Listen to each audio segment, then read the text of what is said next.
Hi hello guys, ఎలా ఉన్నారు అందరూ? నేనైతే ఇంకో వీడియోతో అయితే మేము ముందుకు వచ్చేసాను. ముందుగా నా వీడియోస్ ఎవరైతే ఫస్ట్ టైం చూస్తానో ప్లీజ్ సబ్స్క్రైబ్ అండ్ సపోర్ట్ మీ ఫ్రెండ్స్. అయితే నేను ఈరోజు సింపుల్ అండ్ టేస్టీ దొండకాయ ఫ్రై అయితే చేయబోతున్నాను ఫ్రెండ్స్. దొండకాయ ఫ్రై కూడా ఎక్కువసేపు ఏం పట్టదు, ఫాస్ట్గానే అయిపోద్ది. అయితే ముందుగా మనం గ్యాస్ ఆన్ చేసుకొని పెనం పెట్టుకుని కొద్దిగా ఆయిల్ అయితే యాడ్ చేసుకోవాలి. ఆయిల్ ఎప్పుడైతే చిన్న హీట్ ఎక్కిందో అప్పుడైతే జీలకర్ర ఆవాలు వేసుకోవాలి. అవి రెండు వేసుకునే తర్వాత బాగా కలుపుకోవాలి ఫ్రెండ్స్. తర్వాత కొద్దిగా శనగపప్పు అయితే యాడ్ చేసుకోండి. శనగపప్పు యాడ్ చేసుకున్న తర్వాత కూడా ఇంకోసారి కలుపుకోండి, ఎందుకంటే శనగపప్పు అలా ఉంచేస్తే అది మాడిపోద్ది.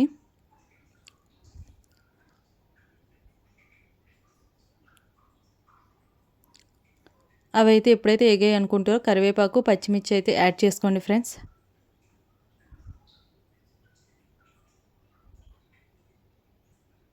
అవి ఎగాయి అనేటప్పుడు కొద్దిగా పల్లీలు అయితే యాడ్ చేసుకోండి.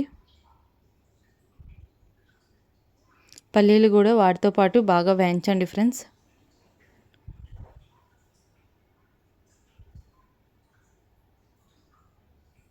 ఒక 3 మినిట్స్ అయితే పల్లీలు వేగాలి. అవి ఎప్పుడైతే వేగాయి అనుకుంటారో కొద్దిగా ఆనియన్స్ అయితే యాడ్ చేసుకోండి. వాటికైతే కొద్దిగా సాల్ట్ కూడా యాడ్ చేయండి, ఫాస్ట్గా వేగుతాయి.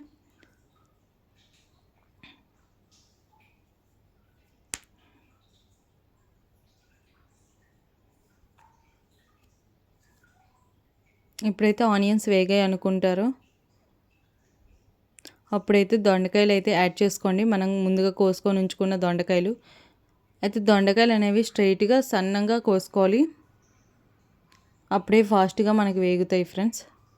లేకపోతే ఇవి దొండకాయలు వేగాలంటే ఎక్కువ సమయం అయితే ఎక్కువ సేపు అయితే తీసుకుంటుంది, కాబట్టి సన్నంగా కోసుకోండి, అప్పుడే ఫ్రై కూడా బాగుంటుంది.